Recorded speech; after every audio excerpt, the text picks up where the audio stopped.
Atlanta has been at the center of the civil rights movement.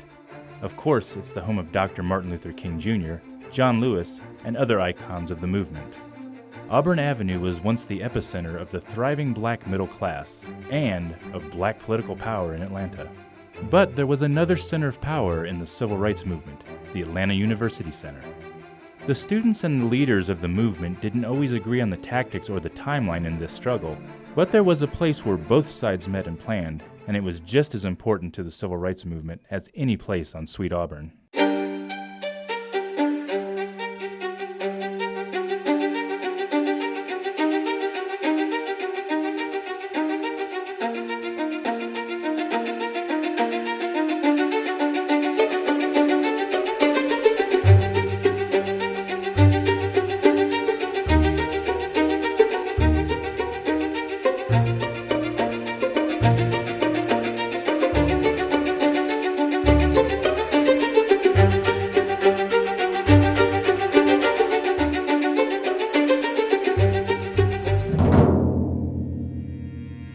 Atlanta's Auburn Avenue runs less than 2 miles east of Peachtree Street, and yet its reputation as the center of African American commercial, cultural, and spiritual life extends far beyond the city limits.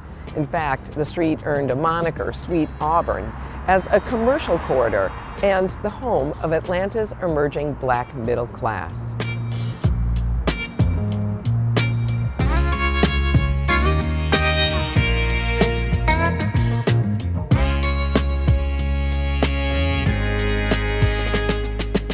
And while civil rights sites have been preserved along Auburn Avenue, like the historic Ebenezer Baptist Church, certainly more could be done. And it is not the only hub for Atlanta's and the nation's civil rights narrative.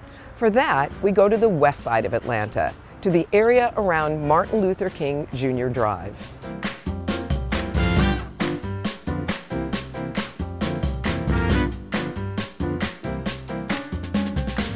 So students would come and eat here, the community would be here.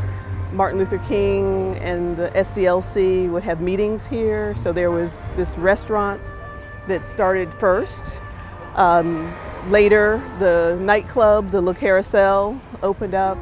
And of course, the expansion to have a hotel. Again, in a segregated time, a Black-owned hotel for us to be able to come and be treated as as human beings and not told we can't sleep for the night was very important. And so the Paschal brothers were very involved business owners, but they were financing the movement as well. So when students would be arrested, they would be united with their parents at the restaurant and given a free meal. From the students, there's even a mural. Charmaine Minifield has done a mural of Ruby Doris Smith Robinson, who was very instrumental in writing the appeal for civil rights. And so her portrait is on the wall, an homage to SNCC, which was the organization that John Lewis was part of. So all of it crosses right here. It's memory, like I said, it's not the building, it's not the hugging of the building, but the stories that they remind us of. The fun and camaraderie of being able to go at a hotel and going to swim in the swimming pool. So that was pretty fancy, And so what I've been wanting to do, Culture Centers International, is interview neighbors about their remembrances, collect archival photographs. All of these folks were students that then went on to, again, the AU Center, as we started with, as this story started with those buildings, produced people that stayed in the community and built and made the community, and then ultimately changed the world.